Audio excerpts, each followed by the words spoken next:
Welcome to the Matcha Guardians podcast, brought to you by Matcha.com. Here, we focus on the biggest trending health topics of our time, featuring the greatest and upcoming wellness advocates. Now, here are the Matcha Guardians. Licensed dietitian Diana Weil and medical journalist Alara Hadjivateris. Hello, everyone, and welcome to this week's episode. This week, we have an amazing guest joining us, Angela Buccellato, the CEO of the Resume Rescue. The Resume Rescue takes the headache out of finding a job, helping you with resume writing, interview prep, career coaching, and more. Angela is also the host of That's Business, a podcast. She works with clients of all levels, from those just starting out their careers to C-suite individuals. Angela, welcome. Thank you for having me. I'm really excited. Angela, I'm excited because I feel like this is a topic that maybe at first glance is kind of like a little snooze fest, but in reality is very interesting and so pivotal to so many people's careers and life. So I would just be kind of curious to hear a bit about your background and what led you into recruiting and kind of how you got here today. So we'll try to make this short and sweet. And it's hilarious that you say snooze fest, because that's one of the reasons why I started this company, was just being annoyed with the whole process of being like, oh, you have to be suit and tie, button up individual to look for a career, and you shouldn't be yourself, and hide your personality if you're too much, or don't share about your personal life. Like, be this perfect box person. And I never was. So long story short, I fell into defense recruiting right after I graduated from Penn State University. I have 2 psychology degrees and thought I wanted to be a therapist. Moved into defense recruiting to help transitioning military vets find work, and saw, oh gosh, these resumes were awful, but they were incredible individuals. I didn't want them to be another statistic. So I saw what hiring managers were saying and what these resumes look like. And I'm like, oh no, there's a disconnect. We need to help out. So I started writing resumes as a cute little fun side business. I moved into technical recruiting, working with clients like Google and Microsoft and a lot of mom and pop shops here in the Metro Detroit area. Then I was like, oh, this is like an everyone thing. This is not just a military veteran thing. So in 2017, I got the LLC, got it legitimate in the state of Michigan, and I worked an awful job at the time. So transitioned into, when I got into technical recruiting, hated my boss, just was Jekyll and Hyde with us, would throw things across the room like crazy. And I would come home crying every day. And my partner at the time was like, look, I love you, but if you do this, talk about your job one more time, I'm done. Like, I had food poisoning. We had people going through pregnancies in the office. Like, they did not care. It was like work, work, work, nothing else.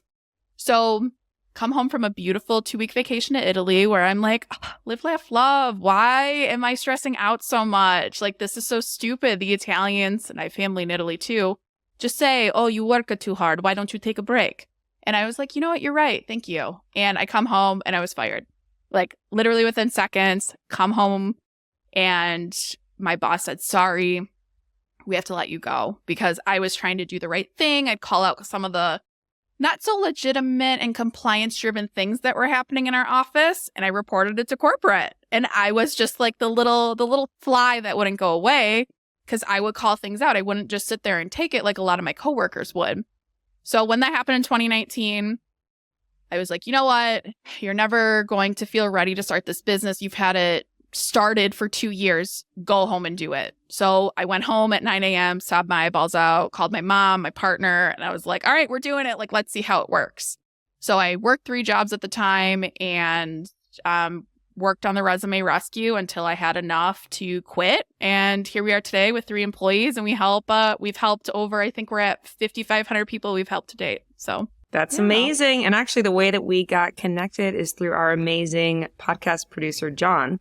Right, John? John, maybe he can give us a shout out. Hey, John. we love John.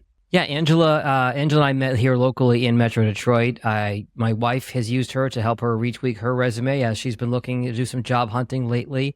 And Angela is the best networked person I know of anybody here in the area. She is a LinkedIn queen. She is amazing. She's her authentic self on LinkedIn, and it works for her. And she knows everybody. I produce, full disclosure, she's also a client of mine, and I produce her podcast. And the guests that she gets from all walks of life in her That's Business podcast, it's a fun listen when I go through them to edit them. Thank you. Oh, thanks for giving me my flowers, John. Should pay you to do that. Gosh, but You do. I do, exactly. But it's funny that you say that because in my head, it was like the scariest thing already happened. I got fired. I was living paycheck to paycheck. And, I didn't want to go into a certain career field of journalism because I didn't want to work nights and weekends and holidays. So instead, I'm an entrepreneur that works nights, weekends, and holidays. So that was And great. you're talking to two recovering journalists in Laura and myself. So we understand. Yes. Yeah. Didn't know that, Laura. That's amazing. When people think of LinkedIn, what do you get? You get that gut wrenching, like, ugh, if I hear transformational leader, I'm going to throw up. And I totally agree. Where I kind of help the alternative professionals or those that should show up as your authentic self. And you should be able to talk about your babies, your fur babies, if you're a guitarist on the weekend or whatever. And that's where I built this company on of being myself on LinkedIn, calling out things that aren't right and just saying like, yeah, you can be yourself in a job setting and people should like you. You spend 40 plus hours there a week. So how long should someone spend creating, let's not say a perfect resume, but a really good resume? Like how much time investment are we talking here? So it depends. I'm really big on opportunity cost. So as I would hire someone to build a deck in my backyard, if writing is not your expertise, like Alara, you have a journalism background, but journalism writing and resume writing are very different. So I tell people all the time, if it's going to take you days to do this, hire someone. And that's not a selfish plug. It's just a think, and everyone has this thought that they should be good at resume writing. Mm-hmm. At what point were you ever trained? If you give me a stack of resumes in of all levels, I will pull out every Career Center resume from 20 years ago to 2 months ago because it has not changed. So that's where it comes through. And what I tell people instead of like the length, update this quarterly. I mean, if we've learned anything in the last few years is no job is guaranteed. So if you can update your experience quarterly or just have like a running list, I mean, I'm going to add this to my presentations of where I've been a guest on podcasts, and it's just a list. It's not a pretty resume. It's just, hey, I was on this podcast this date. Here's all of your social information to reconnect. So I definitely say at least quarterly or at very minimum yearly, you should update this. So you mentioned that you were fired, and I think that when it comes to finding a job, either being fired or having large breaks in your resume can be really challenging. It doesn't necessarily look good. How do you play off some of those more challenging, like I was fired or I took a year off or, something that doesn't scream like that it just doesn't look good? So great question. I would say if you've been let go from a company, if you just tell the situation, I'm very big on honesty. So if you were fired because of lack of performance or, you didn't show up to work, probably don't want to say that in an interview. But in my situation, I'm very upfront and honest. I mean, I worked in an environment that was very, if you ever watched the show Mad Men, it was very Mad Men style. It was very phone calls, metrics, and I was more on building relationships with clients, and that's where I wasn't praised on. But I'm very open about being fired. I've said that in interviews before I decided to take this as my full-time job. So when I recruit and when I ask you, why are you looking for a new opportunity? And you tell me the story of like new boss came in and didn't like you and wanted to find a reason to get rid of you, great. I will take that into account. And funny enough, I have 2 psychology degrees and they come into play where it's like I know when someone's lying and I know when they're being truthful. We can really find that authentically. And how we kind of, bring that up, it's just to kind of answer your question on a gap. So I've helped a lot of parents returning to the workforce. I had a client who had 2 years of cancer treatments. I've had someone took a sabbatical to travel. So what you want to do, and let's be clear that a gap is about a year. If you have like a few months, it takes a few months to find a job. That's okay. Nothing you have to call out there. But for my client that had 2 years of cancer treatments, who's now in remission, what we did on his resume was we put the years, let's just say 2017 to 2019, and we listed specific projects he's done. So as entrepreneurs or as professionals, and John, I'm sure can relate to this too, it's, oh, hey, can you just help me with my resume? Or, hey, what do you think of this podcast? We get asked all the time. So take that and put that as a formal job and say, hey, even if it's your parents, your friends, your family, whatever, I still give those people free services, but I'm doing the same work I would do for any client. So I tell people to put that there. If you're returning parent to the workforce, if you volunteered, if you're a member of your association where you live, if you're a member of whatever, if you're a member of like your sorority or fraternity alumni of your college, if you went to college. I mean, there's so many opportunities that we all look past. So definitely want to identify it, because us recruiters are trained to call out, why do I not want to hire you, is how we're trained. So you want to make it easy for it's possible for me to say yes. So basically, if you have a gap, make it look like add you don't have a gap. Fill that space in with the things that you've been doing, even if it's not paid work. Yes, absolutely. And I'm not asking you to lie. I'm saying the work you've actually done for it. It's just we're like, oh yeah, does it take me 5 minutes to change the format of a resume? Yes, but that's work a lot of people can't do. So What are some other red flags on a resume? So a gap year without any explanation. What are some other ones off the top of your head that we shouldn't have? Like, would you say it'd be weird, for example, if someone's like, it's too good, it's too perfect? You can tell almost that someone's lying, where they're like, oh, I speak 8 languages, and they're giving their GPA, and it's like this person's like in their 40s. I don't really understand the relevance of like a high school GPA. But Do you have to add your GPA? I don't know. I'm just saying, it's just like, right, things they've evolved, right? And the type of resume you're using when you're in your 40s is right different than the resume you're using, right out of college. Oh, that's such a great question. I think my absolute favorite is saying they're detail oriented but spelling their job title wrong. I've seen that. Ooh, that's really great. That's been a good one. Or just the basics. People laugh at me in presentations where I say, what are 4 key takeaways? And my third one is always grammar, spelling. I'm human. We're all human.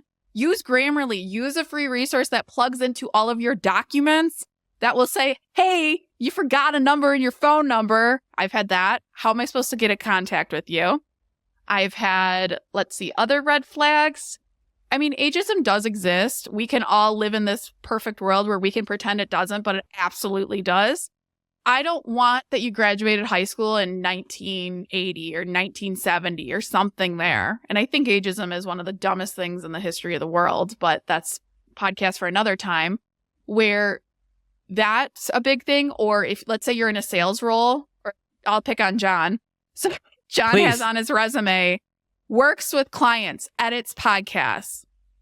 Okay, well, what kind of podcast? Like, how many clients are you working with? Instead, you want to say align synergies with clients nationally to edit podcasts based on compliance needs. And he could list the number of podcasts he works on, or the type of podcast, where mine's a business podcast, health podcast, healthcare podcast, financial podcast, just knowing a little of your repertoire of clients. We've been on each other's shows. Yes. Angela, can I ask you a follow-up question? Because Of course. as the old person in this group here, I'll be 44 later this year, and my wife is, I'll say, close in age to me. How do you deal with that, where you don't want to tell a potential employer, hey, I'm in my mid or late 40s or 50s or whatever it is, but you still need to get all your experience in there? Do you just take dates off? Like, how do you navigate that fine line? Another great question. So it's always what I do for my younger clients, because you're too young, you're too old. I swear, I still don't know what the perfect age is. I think it's between 35 and 45. So I feel you're still in that range. So you should be good. But in a corporate setting. So what I like to do is I like to knock off some of your earlier experience, or if it was really, and John, I know in your case, you had really great early experience where you have big names for your resume, you could take off dates. So you could just say additional experience, put on-air producer, lists, where you worked and all those, and you could take off the dates. That's not a red flag, because we have to verify 7 years of employment. So if it's over 7 years, that's okay. And I've worked since I was 14. I come from entrepreneurs, like both sides of the family. So I've been working, I think, since 13 or 14. So I'm not going to put every single one of those jobs on the resume, but I'm going to focus really, I like to say in your case, John, about 15, 20 years, because you have to think, like you said, of the pay differential. I don't know who came up with the thing of like only put 10 years on your resume. No, the pay between 10 years, 15 and 20 is very different. So I don't know who came up with that, but I hate that advice. So just think of what the job description's asking and make sure that's aligned there. And what about job experience that has no relevance to what you're playing? Like, for example, my early jobs were working as like a host or a waitress. Like do you put that job experience if you are now a professional trying to get a corporate job? So I would shorten that experience, but here's a little something that a lot of people don't admit. I prefer clients that work in food and beverage, retail, and hospitality, because you see the worst of people and you can work in any situation. So funny enough, all of my employees, my resume writer, my business operations, my copywriter, all have worked food and beverage or some type of like retail training perspective there. So you don't have to necessarily list all of those, Diana, to your point, but you can put in your overview or career highlights previous industry experience encompassing food and beverage, retail, whatever that looks like for you. Because I also was in the same boat and I worked at a restaurant for 10 years in high school and college and post-college, but I still wanted that on the resume. And that's actually what got me my first internship, because I was the head host trainer for all new employees at 17 years old. Very interesting. I was a cater waitress as well. Cater waitress, See? waitress, worked at a bakery. I do like bringing it up in my interviews that I've had. Yes. And if you don't have the space on your resume because you still want to keep it to 2 pages, you can bring it up in an interview, or I always say put it on LinkedIn or just keep it short and sweet, because a lot of people don't realize how much formatting room you have on your resume. Because I have clients all the time, they're like, I don't know, it's 4 pages, I can't do it. And I'll mess with it while I'm on the phone with them. I'm like, well, I got it to 2.5 without deleting anything, just changing your margins and changing your fonts. They're like, oh, okay. So you said 2. There used to be an old tale, Angela, that you had to keep it all on 1 page. You're okay with 2? We're okay with 2 because that was when you were physically walking it in somewhere to handing it to someone, which we know we are far past, so they wouldn't lose your resume. But now that everything's online, and I would even argue, I have a lot of IT project managers or people that work with so many clients that they are allowed to have 3-4 page resumes because one job is a page with all the different client work they do. So case by case, or I had this incredibly talented individual who I did allow her to have a 4-page resume, but we differentiated her experience. But she's given global presentations. She is a subject matter expert in her field. I'm not going to take away her presentations and public speaking and podcast appearances. So we separate the 2 documents where she still technically has a 2-page resume, but then she has 2 pages worth of appearances, presentations, and everything like that. So know your audience is really what it comes down to. So you've mentioned LinkedIn and online quite a few times, and I'm very curious about this because I have a LinkedIn, but I absolutely do not use it. It is not updated. Alara, do you have one? I do, but I am not an avid LinkedIn user. No, I don't even. Yeah, I don't think I'm not verified. Like, I don't even know if I'm a real person on LinkedIn. I don't think I don't remember the last time I logged into it. Yeah. So how important is it that Alara and I get our LinkedIn? I mean, we're not looking for jobs currently. We're very happy where we are, but how important is it that you have a LinkedIn in today's society? And add-on question, what about other social medias while you're going through the interviewing process? Should you like delete them or put them on private? You know, give us the social media spiel, please. I am a former social media hater to the point where my friends were like, yo, and you like alive over there?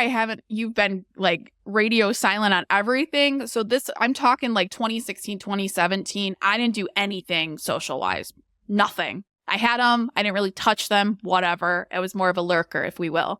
So it was like 2017 to 2018. I saw like LinkedIn's popularity, especially in recruiting, grow. And I'm like, all right, let's just see. I set a goal of like how many connections I wanted to build.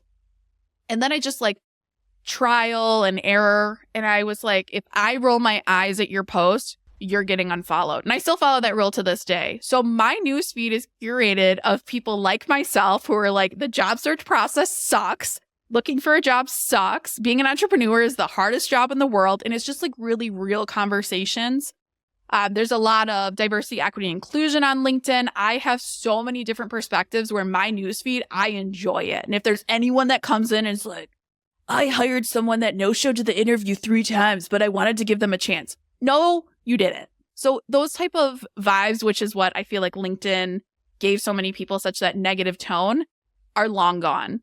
I mean, there's still those people on there. They're just not in my network. So you have to think about, for SEO purposes, of how you're coming up. John, that gave me my lovely flowers beginning of this podcast. I meet so many of my guests off LinkedIn, Or I have just a slew of LinkedIn friends that I'm getting flown out to New York. I'm going to Dallas to give speaking engagements from people I met off LinkedIn. And granted, I know I'm in a biased industry. Like, what do you do when you're looking for a job? You go to LinkedIn. But from our LinkedIn coaching, which is one of the services we offer, I encourage you to be yourself. Like, be yourself, post about yourself and who you are, because it's all part of your personal brand. Why do you buy into celebrities? Why do you buy into, whatever professional athlete, influencer? Because you like what they're doing and you like to see a day in their life. So you just need to be that person. And I remember my friend, shout out to my boy Nick, who had me start the podcast, which met me John, and now we're here, so full circle. He's like, well, who's telling you can't post that way? I'm like, well, me. He's like, okay, do you or do you not run your own business? I'm like, you right. Okay, let's do it. So this is where I not only get a lot of business out of it, I've made so many friends off LinkedIn and other social media platforms. And to answer your question, Diana, as far as should you put them on private, it's up to you. If you are an awful person that, maybe shouldn't put some racist things out there, which, fun fact, I have had to rescind job offers for. I could tell you a whole slew of horror stories. Then yeah, you probably should put it on private. But it's just your comfort level too, at the end of the day, where I will be honest, that's the first thing I do when I hire employees. I will look through their social media. But in this case, so Destiny, who was my very first employee and still with me almost 4 years now, which is crazy. I found her Facebook and I found we had a mutual friend. I text a mutual friend. I'm like, how do you know Destiny Hinson here? Well, Lopez at the time. She goes, oh my God, I loved her. I grew up with her. Like, she is the best. So our mutual friend, Kate, telling me that was getting me even more excited to hire her and had like that better mentality when I went to interview her. So in that situation, it played out very nice. And same with my second employee, Allison, same thing. She had like a Gordon Ramsay hat for graduation that said she was an idiot sandwich that she graduated. And I was like, I am obsessed with you and I want to hire you. So in both those situations, it played out, but it's personal preference. It doesn't hurt to put it on private if you don't want people to see them. And on another thing, you do not have to accept your bosses and your coworkers' invitations to be friends. You don't have to. Let me put that out there too. Something Angela told me once, which was because I'm pretty active on Facebook and I'll post a lot of personal stuff on Facebook. And Angela said to me probably a couple months ago, John, why don't you put that stuff on LinkedIn? Your content is good. My training is as a radio DJ, and the key is always connect with your audience. Share personal things about yourself on the air that your audience will connect with. So I started doing a little bit more of that on LinkedIn as well as Facebook, and it's creating interaction. It's creating You're building your brand. Branding, yep. It's creating interaction and branding and connection with folks that keeps me active in their feeds and keeps me top of mind for them. Well, and the amount of people that come back and they're like, okay, and I curate my posts around what's making me mad or what's kind of like jazzing me up today. And again, I'm very neurodivergent. I have severe ADHD, but it makes me a great business owner in this way where everyone has said you need to plan out your posts, you need to plan them out. And every time I would, it just wouldn't work for me. And I don't think it's a one size fits all when, I'm more of a night owl. I'm not a morning person. So if I just came up with a post a few months ago it was like 11 p.m. and it just said, it's okay to quit a job after a month. It's okay to quit without a backup plan. It's okay to be fired. It's okay. And it was all the reasons my clients gave me over the last month or so of why they left their opportunity. Do you know that post got me, I think, 5 or 6 clients out of it. I did it at 11 p.m. on whatever day of the week it was.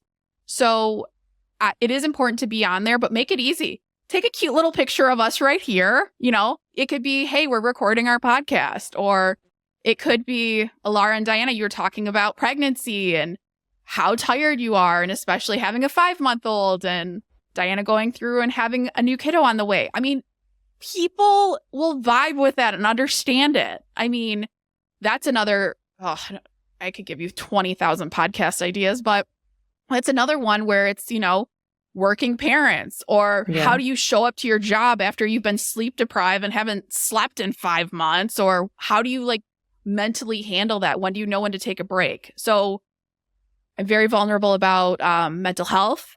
I did a mental health post not that you have to give all your dirty laundry out there. But I just said, hey, you haven't heard from me, because I had a whole mental breakdown. And this is what led me to be burnt out.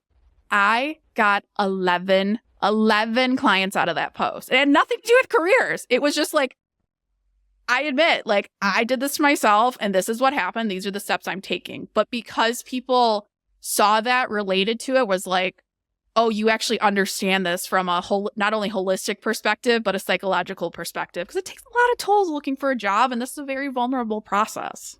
That's amazing and amazingly real in terms of how you're using LinkedIn out there. It's kind of inspiring me. I think I could get a little bit more active on the LinkedIn, a little more vulnerable. I mean, I'm pretty vulnerable when it comes to these videos that we make for Matcha.com's social media. I always try and be as genuine as possible. There's no makeup going on my face. I am looking disheveled. I'm tired. I'm sweating as I am now. It's not glistening. With your perfect, beautiful skin. Mm-hmm. Please. Yeah, it's just the sweat.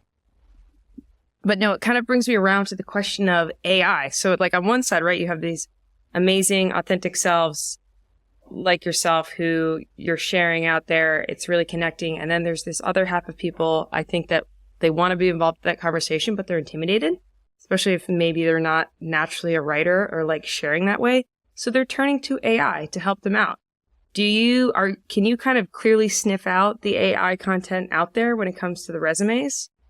For resumes, absolutely. I can. Really? It's not smart. That was something I forgot to bring up on an earlier question, but I can tell because they're just too broad and they just all say the same type of verbiage. They love delightful. I feel like that's like a common AI thing. Delightful. Yes. Yes. It's delightful. Yes. But it's a good starting point. Let me be clear. Like, it's a great starting point. And I think for social media, I hate cover letters too. I think it's great for a cover letter. Do I write cover letters all day, every day? Yes. And I cannot wait for the day that they're obsolete. I'll die on that hill. Like, I hate cover letters. They're stupid. Mm-hmm. So I think it's great for those situations, or to just give you like an outline. So you cannot just take this and run with it. And LinkedIn just actually added an AI generator. I think it's called an AI helper. I forget what it's called. Yeah, when you're writing a post, right? Yes. So I think it's a great tool to embrace. It's not going to do all the work for you. Like, we can tell as recruiters. And even my friend that's a teacher, she's like, I know when my students used AI. Like, I don't need the scanner of like, is this plagiarized? Like, I can tell by the verbiage because it's too robotic. Can we talk about cover letters and why? I'm so curious why you hate them, and just also like, when do you use them? I mean, we still are we still in an age of cover letters? We're half and half. So some, I'm not going to say they're obsolete. We're getting away from them, which is good, where people are turning to LinkedIn or like another online platform to justify like who you are, what you're looking for, everything like that. But cover letters are, to me, were always just like a more drawn out resume, and I never read them. And neither did any of my Fortune 500 clients. I mean, if you are in marketing, let's say, and you wanted to have a portfolio, great. Love that. Put the portfolio link or give me samples of that. But cover letters were just, it's the same information on your resume and your LinkedIn. Like, why do I need it again? And why people are still using them, I'm not really sure, but I'd rather you attach like a link to your LinkedIn, or a link to, for all of you, all of us, honestly, a link to the podcast to listen to and understand how we work professionally or how we interview, things like that. So what I would recommend when you do it is, obviously, if it's required, but if it's optional, I wouldn't. And I think of this too. Your time is valuable. I'm very big on opportunity costs, as I mentioned earlier. If it's taking you an hour plus to do an application that you're not even guaranteed an interview, like, no, under 15, maybe 20 minutes, but my time's valuable. Your time's valuable. Don't give this company. And you shouldn't do work for free, like free presentations and free. What ideas do you have? No. Yeah. How do we feel about that? Right. Because that's something, I work in marketing, and so does Diana, and I work in content marketing. So clients love meeting with me and just kind of saying like, what's in the magic box? They're like, okay, give us all your tricks. Like, basically like you're saying, put together a business plan, give us a budget, give us, all the ideas in a PowerPoint. And I'm just thinking, but that's kind of like the secret sauce. Right from the start. So I have like mixed feelings about that, in terms of, I like to, when I have an interview, I want them to kind of walk me through how they might handle a situation. Not that I'm going to give them like a case study task, i.e. maybe a task I want to get done, but I'm going to just have them do it for me. But I talk them through what the task might be. And I just kind of like, so off the top of your head, like, what would your approach be to this?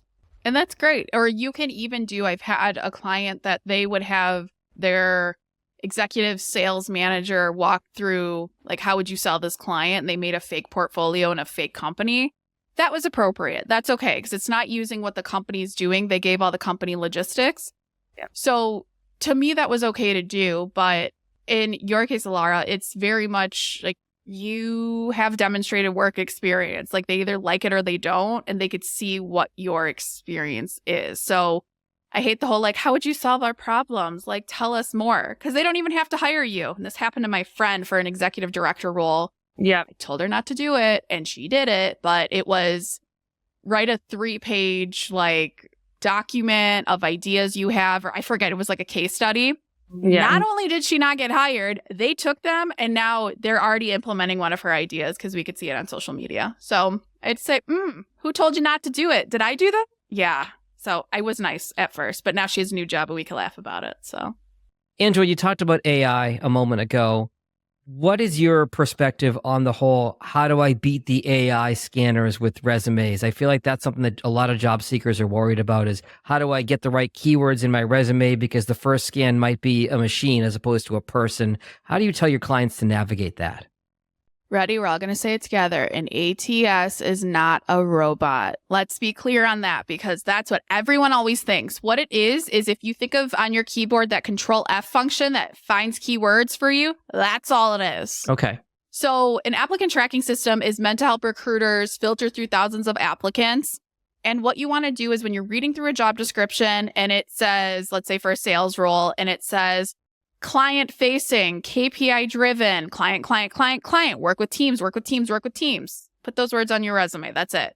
So you want to make sure those key terms are on there.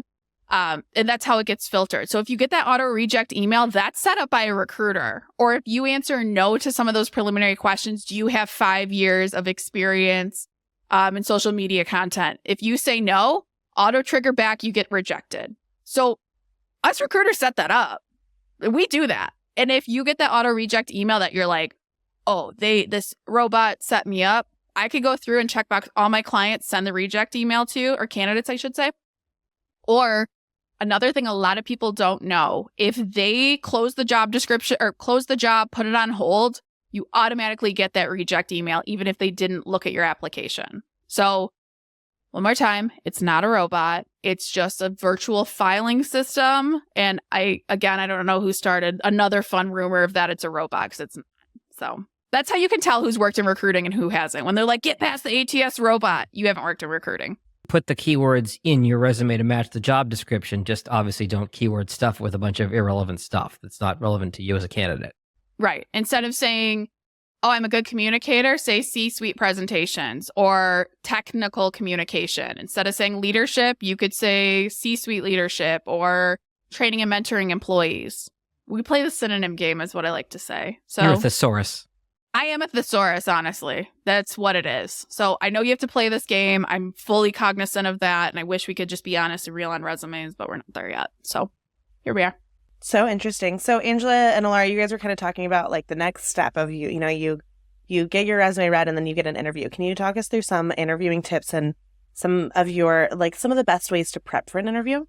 Fun, quick story, and then I'll answer. I used to be horrific at interviewing. Like, I would never get offers. I'm like, what am I doing wrong? I don't understand. But what I would do is I would downplay my personality because, as you've gathered from this podcast, I like to talk a lot, and I am a lot for some people, but I'm very passionate about what I do. So in my head, I was like, okay, you need to chill with the passion. You need to just like go in and be this person you should pretend to be because that's what they want to see.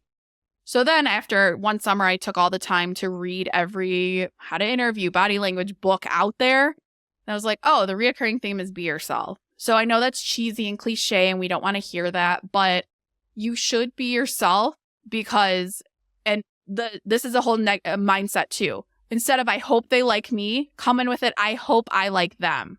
That's what we need to change it to. And you should ask the tough questions. And it should be more of an interview format, like a natural conversation format, rather than, oh, I can't ask any questions. I got to wait till the end to ask any questions I have. No, you have a question, like ask it right there. If I say, Alara, what kind of, tell me about your leadership style. And you answer it. Then you could throw it back on me and say, oh, Angela, what kind of leader are you looking for? What type of leader is successful in your organization? Then you have the inside scoop. You also, there's what's called the STAR method in interviewing. So it stands for situation, task, action, result.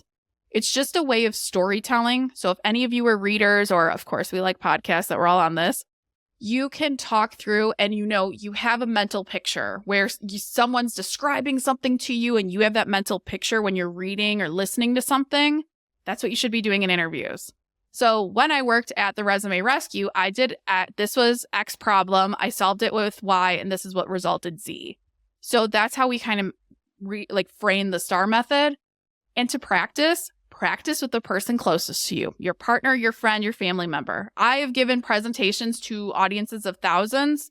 I still get nervous to present to my partner or my employees who've heard this thousands of times, but I'm like, oh, this is gross and cringy. Like it's the thing that makes you cringe the most that you should be doing, because complete strangers are going to be a walk in the park.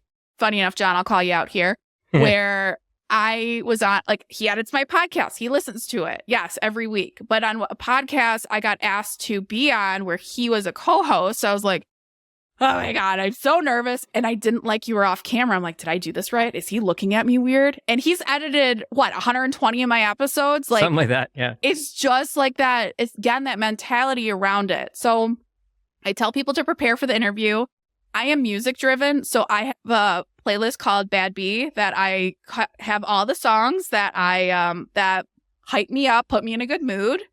And I play it every day. I do it when I'm in a bad mood. I do it when I need to be pumped for a presentation. I actually listened to it right before we got on this, so I was more energized. And I set myself up for success, whether it's a virtual interview or in person. Take your coffee mug. If you're a coffee drinker, tea drinker, I know it doesn't take much from the cabinet, but put it out. Put out your outfit. Still treat it, even if it's virtual, as if it's in person. Check your tech, please. Wi-Fi goes out all the time if you've had... John's clapping over here. But just check your tech, check your background. We had talked about early on the podcast, my door being open and distracting, close the door, make it easy. So it's just little easy things like that.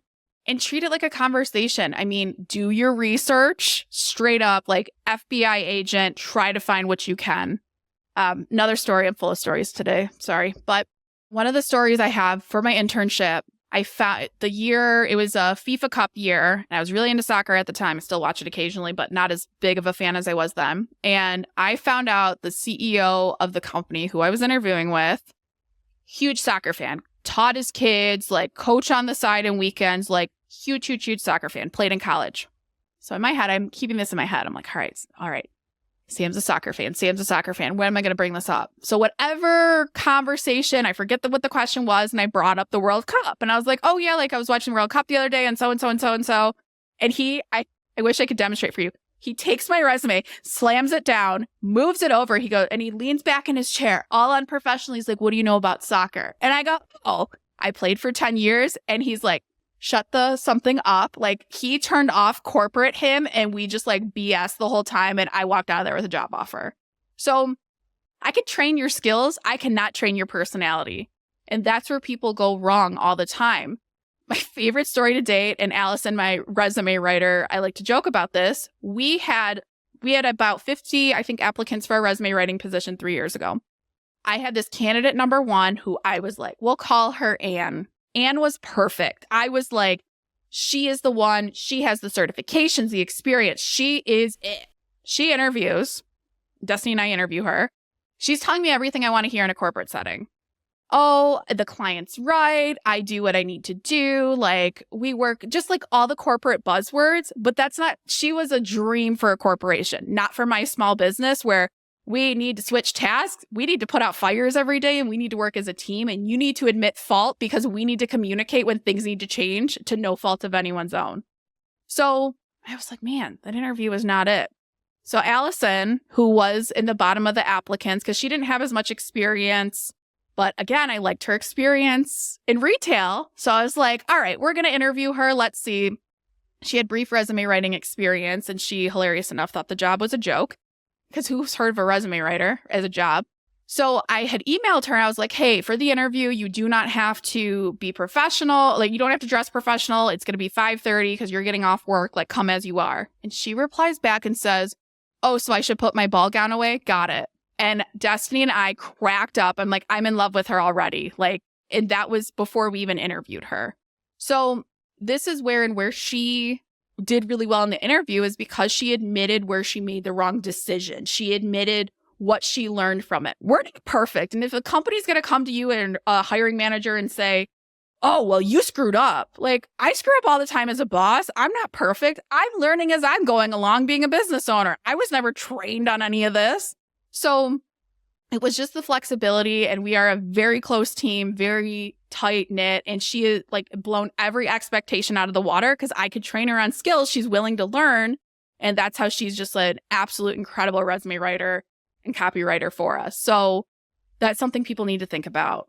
It is personality. And this is even coming from corporate where a lot of these companies want someone that's excited enough about the position. Like, you still have to come up with the personality end of it too. I love your FIFA analogy in the soccer story, Angela, because even when you're at a networking event, it's a after hours, 5:00 cocktail thing at a networking event, and you find someone, oh, we like the same sports team, or, oh, we're from the same hometown, or, oh, we are both interested in this, random sport or activity or whatever it is. I think your combination of advice of be yourself, but also find that way to connect with the person who is interviewing you. It's the whole know your audience thing, is once you find a way to connect and be your authentic self, that probably speaks volumes more than a piece of paper. Yes. Exactly. And like Alara, I've noticed you have beautiful plants in your background and surfboards, and I would ask you about that in an interview. Or Diana, you have beautiful flowers and books in your background, and I'm a huge reader. So it's funny enough that those are the things we connect on and we want to talk about. You think me as the interviewer who's done this 20 times today, I want to keep talking about the same thing? Like, no, I'm just as not excited to be here as you are. And something else to think about. We want to hire you. I don't know where we went wrong, where it's like, oh, they're going to be upset they don't want to hire me. I don't want to start this process over. Like, I want to hire you. Like, please, we pray, we vibe, we manifest, whatever you want to say, that please don't be crazy. Please be a good candidate. Please, I want to hire you. I mean, we do. Any hiring manager I've worked with has said the same thing. Any business owner has said the same thing. So we have to think about it and have that confidence in yourself too. Love that. That's so true. Going into an interview, thinking about how much they need you. Yes. Yeah. Mm-hmm. That's very good advice. You were talking about the example of your resume. What do you think is going on with the current job market? I want to know that too. This is going to be a real soapbox, and I'm so sorry, but you asked me to be on it. So yeah, it sucks right now. And it is to no one's fault but these corporations. Who does it suck for? Does it suck to be an employer?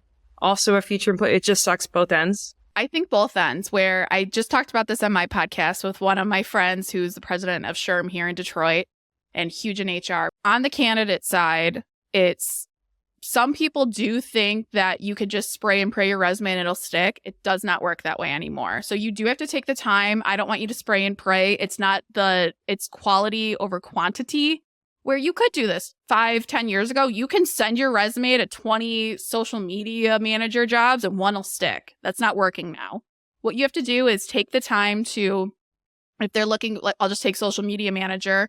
If they want experience managing TikTok, they want experience using Salesforce CRM, if they want experience working with healthcare clients, whatever, put that verbiage on your resume. If it's not on there, I'm assuming you don't have that experience. So that's number one, where people that maybe haven't had to look for a job are needing to get up to date or just talk to, I'll toot my own horn, talk to me. I offer free consultations and a bunch of free resources on my website.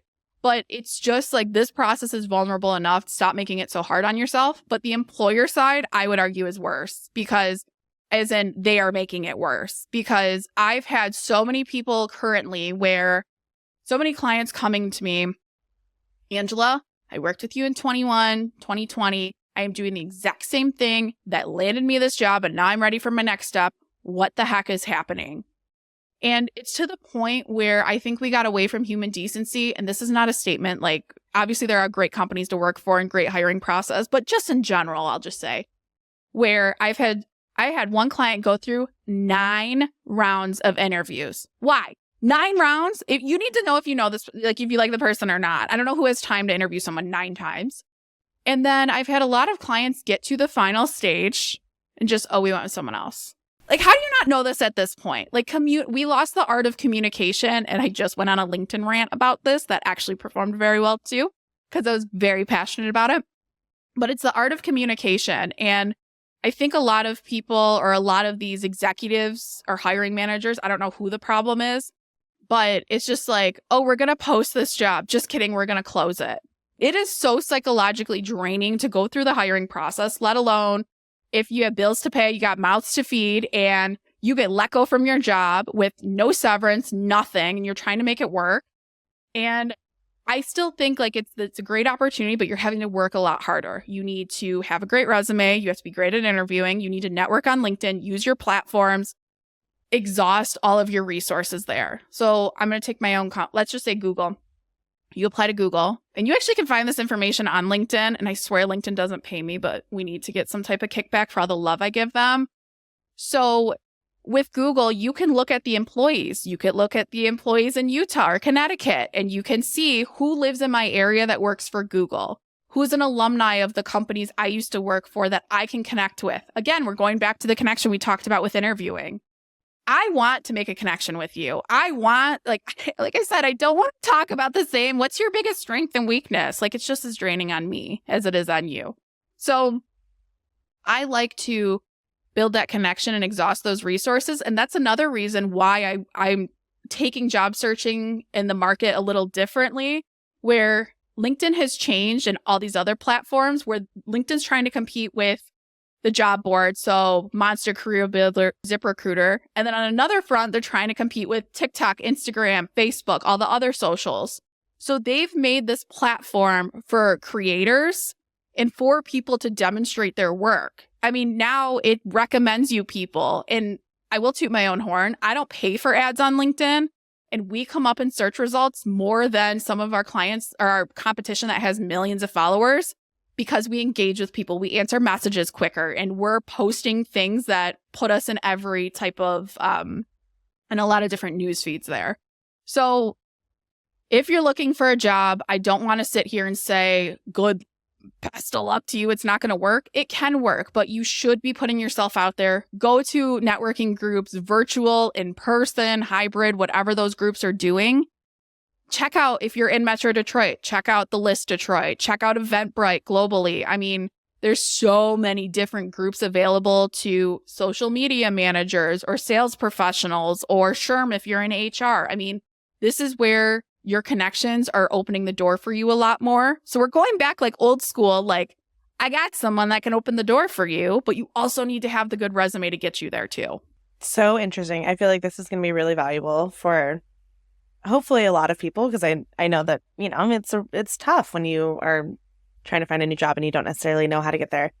One last question before we kind of wrap up. What do you think is the best way to even get through the door and have your resume read? Like, should you give it colored ink? Or what was it? I don't know. What was the, oh my gosh, she sprays her resume with perfume? Legally Blonde. Yeah. Legally Blonde. Legally Blonde, where she sprays it and it's all pink. I mean, like what? Like, how do you even get your resume read? And, you know, I mean, I think a lot of these resumes are online now, so it's not even a physical resume, but how do you even get through the door? If I have, and I see this all the time, I'm connected with a lot of hiring managers and recruiters in these posts. And so I'm not just pulling this out of my own experience. This is from my research too. If you message someone, so if I have 200 applicants on a job and I'm like, I don't want to go through all 200, but if you message me and say, hey, Angela, I see you have this opening for a podcast editor. I just went ahead and applied to it. I have I have over 13 years of podcast editing experience. I used to work for X, Y, and Z companies. I know I'd be a great fit for your organization. I've attached my resume. Let me know if you have any questions. Yes, it's a cover letter. I'm being contradicting, but it's less formal than a cover letter. And it's just more, because what are you going to do? We're all notification driven. I'm like, oh, you took the time to find me and say something to me? Let me look. I had a story on this too. And so I had a client I used to hire for Verizon, their telecommunications. I forget what it was. I think it was a developer role, a project manager role, I remember. And this individual found me on LinkedIn, said, hey, I think this role's for Verizon. I'm not sure because we had to be confidential with it, but I'm a good fit. I worked for them 5 years ago. This is my experience. This is my expertise. And then I've attached my resume. And he did my job for me. And I'm like, absolutely. I had him hired in the door a month and a half later. Like, you're never going to offend me because we get so bogged down. And especially with layoffs and everything happening, who's first to go? Recruiters, because they don't have any open jobs. So now these hiring managers are stuck in these roles they didn't ask for, and everyone's kind of trying to figure it out. So this is where just send the message, like take the 2 seconds, play investigator, do Google's valid resource for you, and just figure it out. And if you have questions on it, like again, head to my website. I have a bunch of free resources on how to do this. And we actually do a template bundle that I write the messages for you. So you don't even have to try. Angela's contact information is going to be in the show notes, but give your website and any socials you want to plug real quick before Diane and Laura get to our last 2 questions. So I'm on TikTok, Facebook, Instagram, LinkedIn, of course, under the Resume Rescue. My name, Angela Buccellato, which head to the show notes to spell that one. And then our website is just theresumerescue.com. Schedule your free consultation. You don't have to work with me, but at least I'll answer your career questions for you. So, what is something right now, when reflecting, you'd say you had to learn the hard way? I would say stop being so hard on yourself. I mean, who's telling you this negative thoughts? I'm reading this book right now that was recommended to me. It's I think it was published in the 70s or 80s. It's an older book, but it's called Psycho-Cybernetics. And it's just this plastic surgeon talk through like psychologically how people come to his office and what happens. So we did a bunch of research on everything. And it's very interesting of, okay, like when we present situations, if we have social anxiety, or if we have, oh my gosh, I'm going to fail. I'm so tired. I'm so this, like, instead of thinking of the negative memories where this happened, why don't you think of the positive memories? And I'm not one of those like, oh, meditate and I'm healed. Like, I'm not one of those people, but it's really interesting. And I'm halfway through it of just like reframing your mindset there. And I try when I have those negative days. I've been clinically diagnosed with depression, and it's like, who's telling you this? Like, it's your own craziness. And my therapist said it's like a mean girl. So that mean girl in your head saying these things. So I try to be like, okay, well, who's this mean girl? Like, she needs to go away. Nobody likes her. So I think that's the hardest part. We're all trying to figure it out. Nobody's perfect. Like, don't believe. I know I talked about how important social media is, but like, there's so many people faking it on there. Like, find your people, find who inspires you. Or I always say, like, I feel like I can run a marathon and I'm not a runner. I have bad ankles. I've broken them. Like, I can't run. But if I feel like I can run a marathon, those are the people I want to keep in my life, or those situations that energize me, so to say. I love that answer. I think that's so important, especially in today's age of social media. So kind of the opposite of a life lesson that you've had to learn the hard way. What is like a mantra or something that you live by, that you, life advice that you have taken from an important person in your life? Ooh, it's hard to pick one important person, but I will say I'll pick a few, and we'll just generalize, not to name names, but I think it's just more of, like, I always say this is, again, super cheesy, but rip the Band-Aid off and take the chance. I mean, starting a podcast I put off for 3 years until my friend, as I mentioned, was like, I'm sick of you saying you're going to start it. Like, we're starting it. We're recording in 2 weeks, and this is what we're going to do. Like, stop. We're doing it. I'm like, okay, fine. And I love it. Now I love the podcast. And if you would have asked me to be on this podcast 3 years ago, I would have been like, I can't do it. I cannot do this. This is devastating. But now it's super fun and I love doing it. So I think it's just take the chance not to be scary, because what I think is scarier is seeing what would have never happened, or how many friends I wouldn't have in my life right now, John included. I would not have met either one of any of you right here had I not made the tough decision to, you know, work my booty off and make it happen. And not every day is a walk in the park. There are plenty of days I cry, or I stayed up till 11 p.m. the other night just to get stuff done. So I think it's just like, do the thing that scares the heck out of you, because if it doesn't work out, fine. But what if it does? Instead of what if it doesn't work out, what if it does work out? What if it does? I love What that. if it does? What if it does? Yes. Well, Angela, thank you so much for being here. I think especially with how tough the job market is, people really need help. And I don't know, maybe you'll see Laura and I on LinkedIn. Yeah, I hope so. coming up. Thank you guys. This was so much fun. Sip, savor, and live well with new episodes of the Matcha Guardians every Wednesday. Follow our show for free on Apple, Spotify, YouTube, or wherever you're listening right now. Leave your questions and comments below. Find us on Instagram at The Matcha Guardians or click on matcha.com.